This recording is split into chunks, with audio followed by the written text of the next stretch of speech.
अस्सलाम नाज़रीन, मैं मोहम्मद हारून और आप देख रहे हैं मेरा यूट्यूब चैनल पर नहीं है तो चैनल को सब्सक्राइब कर दें ताकि मेरे आने वाली वीडियो का नोटिफिकेशन आप तक बर वक्त पहुंच सके। नाज़रीन, हमारे बहुत से ऐसे दोस्त हैं जो चैनल को सब्सक्राइब किए बगैर वीडियो देखते हैं, तो उनसे रिक्वेस्ट है कि वीडियो देखने से पहले चैनल को ज़रूर सब्सक्राइब कर दें ताकि मेरे आने वाली वीडियो का नोटिफिकेशन आप तक बर वक्त पहुँच सके। नाज़रीन, सबसे पहले तो बहुत बहुत मुबारक नए साल की हम सबको और तमाम दुनिया में जहाँ जहाँ लोग जो है वो वीडियो देख रहे हैं और वैसे जो बाद में भी वीडियो देखेंगे सबके लिए उन सबको बहुत बहुत नया साल मुबारक हो। नाज़रीन, वीडियो की तरफ चलते हैं। तो सबसे पहले तो नाज़रीन मैं आपको बताता चलूँ कि आज की वीडियो बहुत ज़्यादा अहम है। वीडियो को आपने शुरू से लेकर आखिर तक लाजमी देखना है। तो नाज़रीन, क्या आपने कभी सोचा है कि कुछ लोग थोड़े वक्त में बहुत ज़्यादा कुछ सीख लेते हैं, जबकि कुछ लोग घंटों पढ़ने के बावजूद भी चीज़ें याद नहीं रख पाते। तो ऐसा क्यों होता है? कभी हमने इस चीज़ को नहीं देखा या कभी इस चीज़ के मुतालिक नहीं सोचा। तो क्या ये ज़हानत का फ़र्क है या दिमाग के काम करने का कोई ख़ास तरीका है कि जिसके ज़रिए दिमाग जो है वो बड़ी जल्दी कुछ चीज़ को सीख लेता है और कुछ को नहीं सीख पाता। तो इसका क्या ये प्रोसीजर है, क्या ये मामलात होते हैं, तो वो हम इस वीडियो में देखेंगे। तो वीडियो को शुरू से लेकर आखिर तक लाजमी देखना है ताकि आपको आज ये बड़ी यूज़फुल वीडियो है आप सबके लिए, ख़ासकर स्टूडेंट्स के लिए भी जो कि लर्निंग प्रोसेस में होते हैं, तो उनके लिए बहुत ज़्यादा इंपॉर्टेंट है।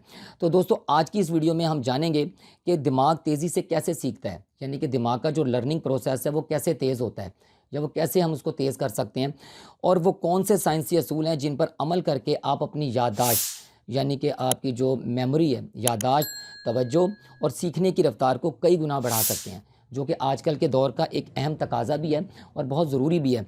तो हर बंदे की ये कोशिश होती है कि वो अपनी जो याददाश्त है या सीखने का जो लर्निंग प्रोसेस है उसको बहुत ज़्यादा शार्प कर ले, तेज़ कर ले, ताकि उसको इससे फ़ायदा हो। तो इस वीडियो के जो आखिर तक आपने ज़रूर देखना है, क्योंकि आखिरी हिस्से में मैं आपको चंद इसके एक अमली जो तरीके हैं वो बताऊंगा जिन पर अमल करके आप लाजमी आप इससे फ़ायदा उठा सकते हैं और आप अपने जो दिमाग का जो लर्निंग प्रोसेस है उसको बेहतर बना सकते हैं। तो नाज़रीन, वीडियो में ये जो है आज की जो वीडियो है वो तलबा, उस्ताज़ा और आम लोगों सब के लिए बहुत ज़्यादा फ़ायदेमंद है। तो वीडियो को लाजमी आपने शुरू से लेकर आखिर तक देखना है। तो नाज़रीन, सबसे पहले जो है दिमाग का जो सीखने का निज़ाम है, हम इससे रिलेटेड पढ़ते हैं या इसके बताता हूँ मैं आपको कि ये जो प्रोसेस है ये कैसे होता है।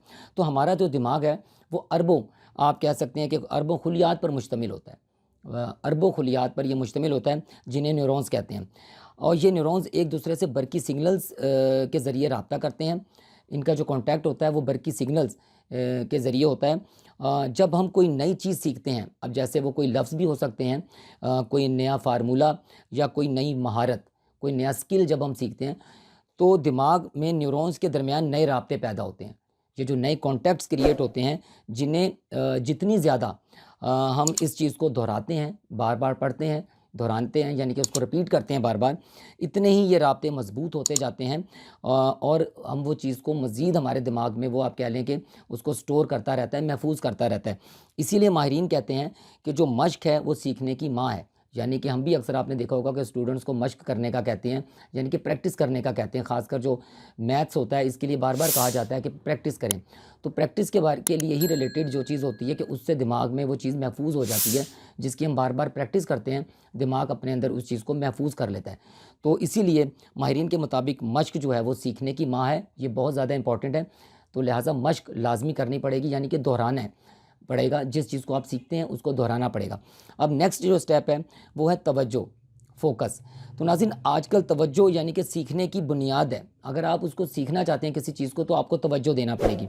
आज के दौर में सबसे बड़ा मसला तवज्जो की कमी है, यानी कि हम फोकस नहीं करते, और उसकी वजह जो अगर हम देखें तो मोबाइल, सोशल मीडिया और नोटिफिकेशंस जो कि हमारे दिमाग को मुसलसल मुंतशिर रखते हैं, यानी कि हम किसी एक साइड पर नहीं सोच पाते।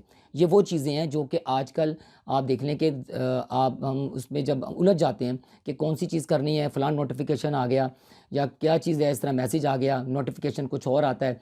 तो उससे रिलेटेड भी ये वो चीज़ें हैं जिससे इंसान का जो दिमाग है वो मुंतशिर होता है, किसी एक साइड पर जो है वो उसकी नहीं सोच पाता।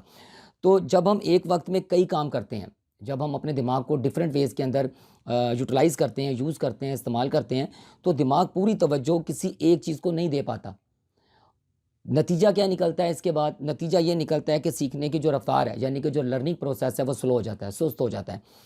और साइंस के मुताबिक जब आप एक वक्त में सिर्फ एक काम करते हैं तो दिमाग मालूमात को तेज़ी से महफूज करता है, उसको वो सेव कर लेता है और उसको पता होता है कि अब एक चीज़ है, उसको पढ़ने में समझने में उसको बहुत ज़्यादा फ़ायदा भी महसूस होता है और वो इस चीज़ को अपने अंदर सेव कर लेता है। अब इसका अमली तरीका क्या है कि 25 मिनट मुकम्मल तवज्जो के साथ पढ़ें, फिर 5 मिनट वक्फ़ा करें। नाज़रीन, ये एक टेक्निक है जिसे पोमोडोरो टेक्निक कहते हैं।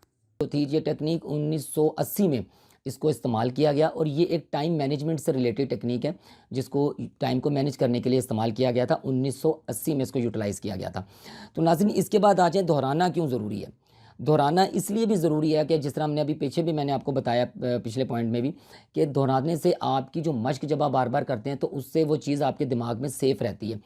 तो दोहराना इसलिए ज़रूरी है कि कभी आपने महसूस किया होगा कि हम कुछ चीज़ें जल्द भूल जाते हैं, यानी कि हमें वो चीज़ें हमें याद होती हैं लेकिन कुछ थोड़े ही वक्त के बाद हम उसको भूल जाते हैं। तो ऐसा क्यों होता है, इसकी क्या वजह होती है।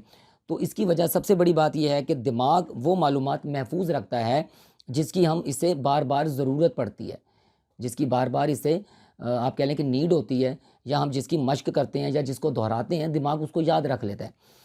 और जिसकी बार बार हम नहीं उसको करते तो दिमाग उसको भूल जाता है, जिस चीज़ को हम रिपीट नहीं करते तो उसको दिमाग भूल जाता है। अगर हम किसी सबक या मालूमात को सिर्फ एक बार पढ़ें, अक्सर ऐसा होता है कि अक्सर आप किसी चीज़ को एक बार पढ़ें और दोबारा ना दोहराएं, दोबारा उसको रीड आउट ना करें, उस पर कोई प्रैक्टिस ना करें, तो दिमाग इसे गैर ज़रूरी समझकर भूल जाता है। दिमाग का जो सिस्टम होता है वो इसको अननेसेसरी कंसीडर करता है और इसको भूल जाता है। अब साइंसी तहकीक के मुताबिक 1 दिन के बाद, 3 दिन के बाद और 7 दिन के बाद दोहराना जो है, रिपीट करना है, जो यानी कि इन डेज़ में रिपीट करना, यानी कि 1 दिन के बाद, 3 दिन के बाद और 7 दिन के बाद दोहराना याददाश्त को कई गुना मजबूत बना देता है। तो रिपीट करना बहुत ज़्यादा इंपॉर्टेंट है। आप इसको बार बार रिपीट करेंगे, जिस चीज़ को आपने सीखना है तो आप उसको अपने दिमाग में महफूज कर सकेंगे जल्द। इसके बाद है देखकर सीखना और सुनकर सीखना। ये बड़ी इंपॉर्टेंट चीज़ है। आजकल के दौर में हमने देखा होगा कि तहरीर की निस्बत, यानी कि रिटन अगर किसी स्टेटमेंट को आपने याद करना है तो उसके बरक्स अगर आप किसी डॉक्यूमेंट्री को, किसी वीडियो को या ऑडियो को सुनते हैं तो वो जल्दी चीज़ आपको याद भी हो जाती है। और बल्कि आप ये भी कह सकते हैं कि उसमें ऑन वर्ड भी कई चीज़ें आप ऐड कर सकते हैं, आपको समझ आ जाती है, आप ये कह सकते हैं। तो दिमाग जो है वो तहरीर के मुकाबले में तस्वीरों और आवाज़ों को ज़्यादा तेज़ी से याद रखता है। अब इसीलिए नक्शे, मुख्तलिफ मैप्स होते हैं, खाके, चार्ट्स या माइंड मैप्स जो होते हैं सीखने को आसान बना देते हैं। जब आप किसी चीज़ को इस तरह देखते हैं, चाहे वो कोई ऑडियो हो, कोई खाका हो, तो आपको फ़ौरी तौर पर उसको समझने में आसानी हो जाती है और वो आपके दिमाग में महफूज हो जाते हैं। अगर आप पढ़ाई के साथ साथ वीडियोज़ को भी देखें और जो ऑडियोज़ के जो लेक्चर होते हैं, ऑडियो लेक्चर, आप उनको भी सुनते हैं तो दिमाग ज़्यादा तेज़ी से सीखता है, काम करता है, वर्कआउट करना शुरू कर देता है। और इससे फ़ायदा ये होता है कि आपके जो चीज़ आप याद कर रहे हैं, जो चीज़ आप इसको समझना चाहते हैं या जिस चीज़ को आप सीखना चाहते हैं, तो वो बहुत जल्द आपके दिमाग में सेव हो जाती है। इसी तरीके से आप देखें कि कभी हम कोई वीडियो देखते हैं, जैसे कोई कुकिंग हो या कुछ भी हो जो बनाते हैं लोग या ख़वातीन बनाती हैं, तो वो जब उसको इंग्रेडिएंट्स उसकी समझ आ जाती है, लेकिन जब वीडियो देखती हैं तो बहुत ज़्यादा आसान हो जाता है, उनको समझ आ जाती है कि किस तरीके से क्या चीज़ करनी है। तो इसी तरीके से ऑडियो और वीडियो विजुअल जो होते हैं ये बहुत ज़्यादा इंपॉर्टेंट के हामिल होते हैं इस प्रोसेस के अंदर। इसके बाद आ जाए नाज़रीन नींद। जो नींद है, नींद और दिमाग का बड़ा गहरा ताल्लुक़ है। अक्सर लोग समझते हैं कि कम नींद लेकर ज़्यादा पढ़ना फ़ायदेमंद है, तो ये बिल्कुल गलत है। लेकिन इसकी जो हकीकत है वो बिल्कुल देखें ना इसके बरक्स होती है। हम ये समझते हैं कि कम नींद देखें, अक्सर आप देखते हैं कि एग्ज़ाम्स के दिनों में या किसी ख़ास मौके के ऊपर टेस्ट होते हैं या कुछ इस तरह का होता है, तो ख़ासकर जो स्टूडेंट्स होते हैं वो बहुत ज़्यादा पढ़ते हैं रात को और कम वक्त सोने को देते हैं और फ़ौरी जो है वो सुबह यूनिवर्सिटीज़, कॉलेज या स्कूल चले जाते हैं। तो उससे होता क्या है, जब हम सोते हैं तो हमारा जो दिमाग है वो दिन भर की सीखी गई मालूमात को तरतीब देता है और उसको महफूज करता है। ठीक है, तो जब वो हम इस चीज़ को शॉर्ट कर देते हैं, कम कर देते हैं, यानी कि अगर हम कम नींद लेते हैं तो उससे याददाश्त कमज़ोर हो जाती है हमारी। जो हमारा जो मेमोरी है वो बड़ी शॉर्ट हो जाती है, कमज़ोर हो जाती है, वीक हो जाती है और तवज्जो मुतासिर होती है। सीखने की रफ्तार सुस्त हो जाती है। ये नींद कम लेने के नुकसानात हैं। और इसके साथ साथ माहिरीन के मुताबिक रोज़ाना 7 से 8 घंटे की तकरीबन आपने नींद लेनी है, ये लाजमी है।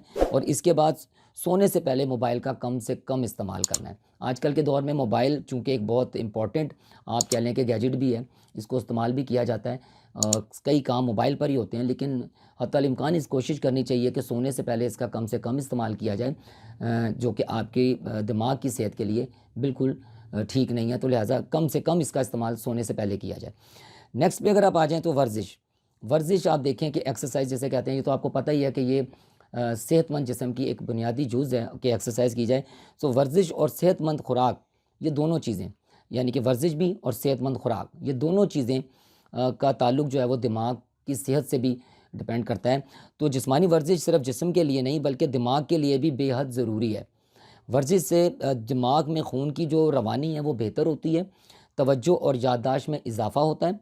इसी तरह सेहतमंद ग़ज़ाएँ भी, अब वर्जिश से तो हमें पता लग गया कि जिस तरह हम करते हैं तो इससे हमारे दिमाग को क्या तक़वियत मिलती है। तो जो सेहतमंद ग़ज़ाएँ हैं तो वो भी दिमाग के लिए बहुत मुफीद हैं, और इन ग़ज़ाओं में जो माहिरीन के मुताबिक जो इम्पॉर्टेंट हैं उनमें अंडा, दही, बादाम, मछली और सब्ज़ सब्ज़ियाँ, ये वो इम्पोर्टेंट आप कह लें कि ग़ज़ाएँ हैं जिससे आप अपने दिमाग की सेहत को मज़ीद बेहतर बना सकते हैं, और जो कि बाद में आपको तमाम तर एक्टिविटी के लिए फ़ायदेमंद साबित हो सकता है, जो कि लर्निंग प्रोसेस होता है। जाके चाहे आप स्टूडेंट हैं, चाहे आप आम इंसान हैं, जो भी आप काम करते हैं तो आपका जो लर्निंग प्रोसेस होगा वो बहुत ज़्यादा शार्प हो जाएगा, तेज़ हो जाएगा। अब आ जाए नाज़रीन लास्ट स्टेप की तरफ कि जिसमें हमने तेज़ सीखने के सुनहरी असूल मैं आपको बताता हूँ कि जिनके ज़रिए आप तेज़ी से लर्निंग कर सकते हैं, सीख सकते हैं। तो सबसे पहले अगर आप वाकई तेज़ सीखना चाहते हैं तो आपको ये चाहिए कि इन असूलों के ऊपर अमल करें, ताकि आपको समझ आ सके कि आपने किस तरीके से अपने दिमाग को यूटिलाइज़ करना है। तो सबसे पहले एक वक्त में एक काम करें, जो कि बहुत ज़्यादा ज़रूरी है। मैंने वीडियो के शुरू में भी आपको बताया था कि हमें एक वक्त में एक काम करना चाहिए, दिमाग को एक वक्त में एक साइड पर यूज़ करना चाहिए। रोज़ाना थोड़ा थोड़ा पढ़ें, लाजमी इस चीज़ को रखें कि डेली बेसिस पे आप उसकी प्रैक्टिस करें, ताकि वो चीज़ें आपके दिमाग के अंदर स्टोर रहें। नंबर नेक्स्ट है जी, दोहराने की आदत बनाएं, रिपीट करें, उसको बार बार रिपीट करें। जैसे कि हिफ्ज़ के लिए आप देखें कि बार बार हम जो कारी हजरात हैं वो दोहराने को बार बार बच्चों को कहते हैं कि दोहराएं। तो इससे भी आपकी ये आदत जो है ये आपके लर्निंग प्रोसेस को मजबूत बनाती है। नींद पूरी करें, नींद बहुत ज़्यादा ज़रूरी है। माहिरीन के मुताबिक तकरीबन 7 से 8 घंटे आपने अपनी नींद को लाजमी पूरा करना है। और सेहतमंद मामूल अपनाएं, ऐसा मामूल ना अपनाएं कि जिसमें आपकी सेहत को नुकसान हो। ऐसा मामूल बनाएं या ऐसा मामूल अपनाएं कि आप अपने आप को सेहतमंद रख सकें, और आपकी जो दिमाग की सेहत है वो भी बहुत ज़्यादा हेल्थी रहे, अच्छी रहे। तो नाज़रीन याद रखें कि सीखना कोई जादू नहीं है, बल्कि ये एक दुरुस्त तरीका है। इस मेथड को अमल करके हम अपने दिमाग को सेहतमंद बना सकते हैं, और इससे होगा ये कि हमारा जो दिमाग है वो किसी भी चीज़ के जो हम चीज़ याद करना चाहेंगे या कोई काम सीखना चाहेंगे तो वो बड़ी जल्दी इसको पिक करेगा, और इससे रिलेटेड जो भी उसके राउंड अबाउट चीज़ें होंगी उसको भी हम बड़ी जल्दी पिक कर सकेंगे, अगर हमारे दिमाग की सलाहियत ठीक होगी। अगर हम इस पर अमल नहीं करेंगे तो ज़ाहिर बात है फिर हम उन चीज़ों को भूल जाएंगे, और इससे होगा क्या कि आपके सामने देखा होगा कि अक्सर बच्चों को चीज़ें याद नहीं होती। अक्सर अगर आप कोई काम सीखना चाहते हैं तो वो काम से रिलेटेड आपको चीज़ें याद नहीं रहती। तो ये मामलात इस तरह चलते रहते हैं। दोस्तों उम्मीद है आपको ये वीडियो फ़ायदेमंद लगी होगी। तो अगर आपको ये फ़ायदेमंद लगी है तो इसको लाइक ज़रूर करें, चैनल को सब्सक्राइब करें, और अपने दोस्तों के साथ इसको ज़रूर शेयर करें, ताकि ये जो इम्पोर्टेंट पॉइंट्स मैंने आपको आज बताए हैं ये उन सब तक जाएं। और नाज़रीन अपने कमेंट में मुझे ज़रूर बताना है कि आप अपनी सीखने की रफ़्तार कैसे बेहतर करना चाहते हैं, ताकि आप इस चीज़ के ऊपर में से आपको कौन सी ऐसी चीज़ जो है वो आप अडॉप्ट करके आप अपनी जो लर्निंग आपकी जो आप कह लें कि कैपेबिलिटी है, सलाहियत है, उसको इंक्रीज़ कर सकते हैं। तो आपने मुझे लाजमन कमेंट्स में बताना है। अपना बहुत ज़्यादा ख्याल रखिएगा जी। इंशाल्लाह मिलते हैं अपनी नई वीडियो में। अल्लाह हाफ़िज़।